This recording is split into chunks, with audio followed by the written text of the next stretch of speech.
من غير فرن وبأسهل طريقة هنعمل أحلى فراخ كاملة بصوص خطير، من أحلى وأسهل الوصفات اللي عملتها. ولو أول مرة بتشوفوني ما تنسوش تعملوا فولو وسبسكرايب للقناة. ويلا نبدأ وصفتنا.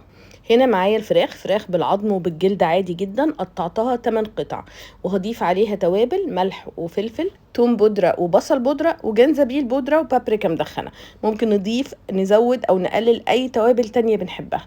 هنبدأ نقلب التوابل مع الفراخ بالشكل اللي انتوا انا زي ما قلت لكم مقطعه الفرخة 8 قطع مش 4. هنبدأ نقلب التوابل مع الفراخ بالشكل ده، وبعد كده هنيجي على النار، هنسخن الحلة او الطاسة كويس جدا. هضيف عليها معلقتين من الزيت، وكمان بحب اضيف زبدة او سمنة. بخلط الزيت مع الزبدة او السمنة، ده بيديني نتيجة احسن. بعد كده هنبدأ نشوح الفراخ اللي احنا تبلناها. هشوحها من على الجنبين تاخد لون حلو، وبعد كده اطلعها. لو هتعملوا كمية كبيرة طبعا هنشوحها على كذا مرحلة. في الاول بنحط الفراخ على الجنب اللي فيه الجلد عشان ياخد قرمشة ولون حلو. بعد ما هشوحها على اول جنب هقلبها على الجنب التاني. زي ما انتوا هتشوفوا دلوقتي هي واخدة لون حلو قوي، وبقلبها بالشكل ده. وزي ما قلت لكم الفراخ هنشوحها على مرتين او 3 حسب الكمية اللي هنعملها. بعد كده بعد ما تاخد اللون اللي انا عايزاه هبدأ اطلعها. هشوحها كلها واطلعها، وبعد كده بكمل باقي الوصفة بتاعتنا. كده خلاص هي خدت اللون اللي انا عايزاه، واخده لون وقرمشة خطيرة. هطلعها كلها في الطبق ونبدأ نضيف باقي الاضافات.